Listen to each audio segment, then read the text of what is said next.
नमस्कार साथियों, स्वागत है आपका हमारे YouTube चैनल में। आप छत्तीसगढ़ की किस जगह से हमारे समाचार सुन रहे हैं, कृपया कमेंट बॉक्स में लिखकर हमें ज़रूर बताएं। रायपुर से प्रस्तुत हैं छत्तीसगढ़ के प्रादेशिक समाचार। समाचारों के साथ मैं रजनी शुक्ला। पहले मुख्य समाचार।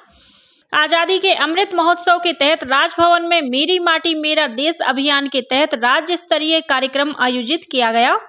राज्यपाल ने कहा कि छत्तीसगढ़ के युवा राष्ट्र निर्माण की गतिविधियों में सक्रियता से भाग ले रहे हैं। निर्वाचन आयोग ने निष्पक्ष चुनाव कराने के लिए छत्तीसगढ़ में 63 सामान्य पर्यवेक्षक और 33 पुलिस पर्यवेक्षकों की नियुक्ति की। पामगढ़ क्षेत्र के कांग्रेस नेता गोरेलाल बर्मन जनता कांग्रेस छत्तीसगढ़ में शामिल हुए। वहीं कांग्रेस ने पार्टी के खिलाफ काम करने के आरोप में अंतागढ़ से विधायक रहे अनूप नांग को पार्टी से निष्कासित किया। और छत्तीसगढ़ व्यावसायिक परीक्षा मंडल द्वारा विभिन्न पदों के लिए भर्ती परीक्षाएं कल 29 अक्टूबर को राज्य के 31 जिला मुख्यालयों में 2 पालियों में आयोजित की जाएगी। अब समाचार विस्तार से।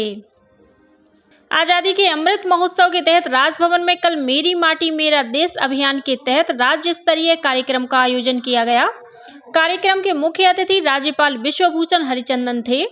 इस अवसर पर राज्यपाल ने कहा कि मेरी माटी मेरा देश अभियान का सूत्र वाक्य मिट्टी को नमन, वीरों का बंधन छत्तीसगढ़ के लिए विशेष है।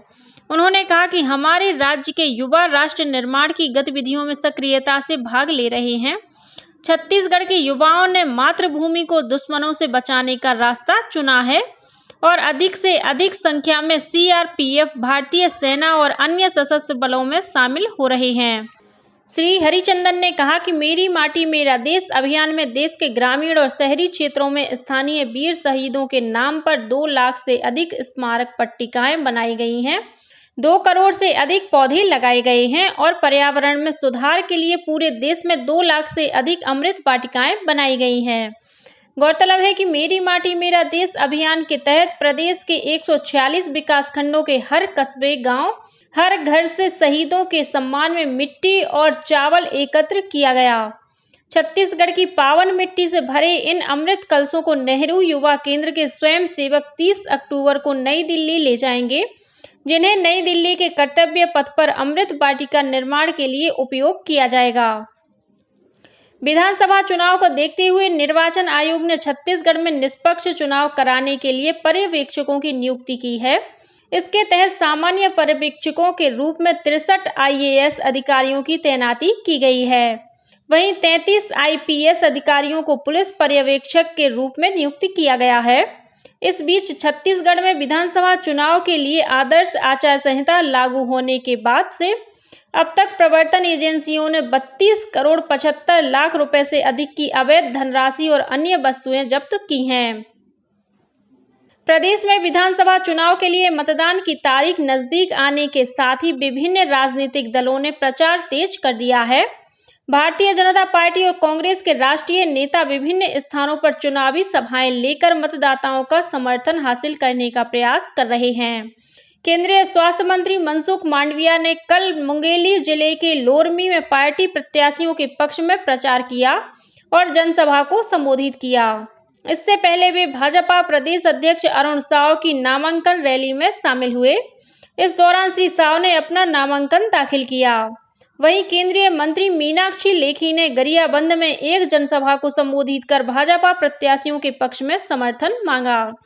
उधर पूर्व केंद्रीय मंत्री रविशंकर प्रसाद ने कल दुर्ग के गंजपारा में भाजपा प्रत्याशियों के पक्ष में जनसभा को संबोधित किया। इधर अंबिकापुर में मुख्यमंत्री भूपेश बघेल प्रत्याशियों की नामांकन रैली में शामिल हुए। इस दौरान जिले के तीनों विधानसभा क्षेत्रों के प्रत्याशी TS सिंहदेव, अमरजीत भगत और डॉक्टर प्रीतम राम ने अपना नामांकन पत्र दाखिल किया। इस बीच कांग्रेस के पूर्व राष्ट्रीय अध्यक्ष राहुल गांधी आज 28 अक्टूबर को छत्तीसगढ़ दौरे पर आ रहे हैं। इस दौरान वे भानुप्रतापपुर, फरसगांव में जनसभा को संबोधित करेंगे। वहीं 29 अक्टूबर को राजनांदगांव और कवर्धा में आयोजित जनसभा में शामिल होंगे। वहीं भाजपा के राष्ट्रीय अध्यक्ष जगत प्रकाश नड्डा 29 अक्टूबर को डोंगरगढ़ विधानसभा क्षेत्र के ठेलकाडीह के साथ ही पंडरिया और मालखरौदा में जनसभाओं को संबोधित करेंगे। वर्ष 2018 में पामगढ़ विधानसभा क्षेत्र से कांग्रेस के प्रत्याशी रहे गोरेलाल बर्मन जनता कांग्रेस छत्तीसगढ़ में शामिल हो गए हैं। वहीं पार्टी की सदस्यता लेने के बाद जनता कांग्रेस छत्तीसगढ़ द्वारा उन्हें पामगढ़ विधानसभा क्षेत्र से प्रत्याशी बनाए जाने की खबर है। गौरतलब है कि गोरेलाल बर्मन ने 2018 में हुए विधानसभा चुनाव में कांग्रेस के टिकट पर चुनाव लड़ा था और उन्हें हार का सामना करना पड़ा था। इस बार प्रत्याशी नहीं बनाए जाने पर वे कांग्रेस छोड़कर जनता कांग्रेस छत्तीसगढ़ में शामिल हो गए हैं।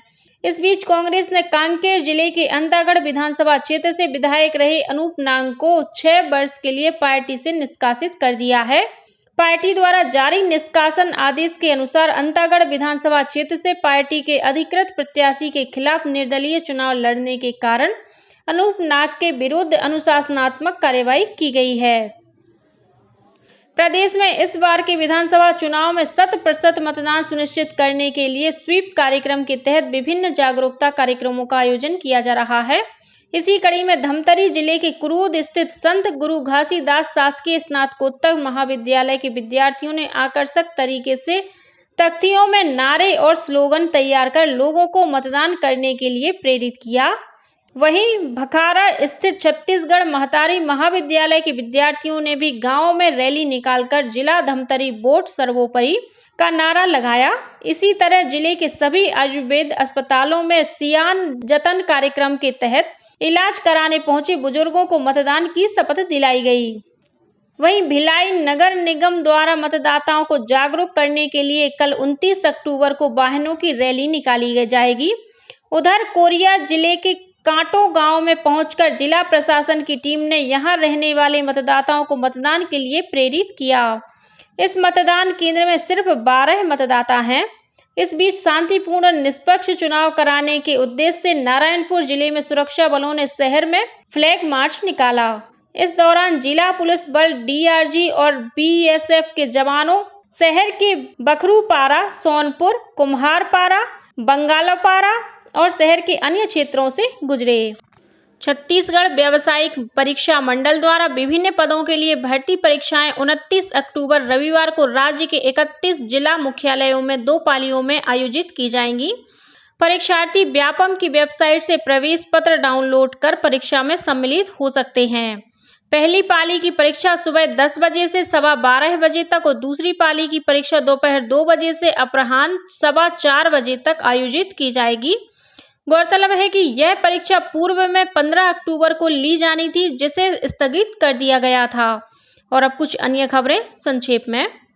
कोरबा जिले के रामनगर में स्थित शराब दुकान में बिक्री की रकम लेने पहुंचे एक सुरक्षा गार्ड ने लाइसेंसी बंदूक से हवाई फायरिंग कर दी। पुलिस ने आरोपी गार्ड को गिरफ्तार करने के साथ ही उसकी बंदूक जब्त कर ली है। और बालोद जिले के डोंडी चेक पोस्ट के पास कल हुई एक सड़क दुर्घटना में 3 युवकों की मौत हो गई है। बताया जाता है कि तेज रफ्तार एक कार की टक्कर से मोटरसाइकिल सवार एक युवक की घटनास्थल पर ही मौत हो गई। वहीं 2 अन्य युवकों ने अस्पताल ले जाने के दौरान दम तोड़ दिया। इसी के साथ छत्तीसगढ़ के समाचारों का ये बुलेटिन समाप्त हुआ। नमस्कार।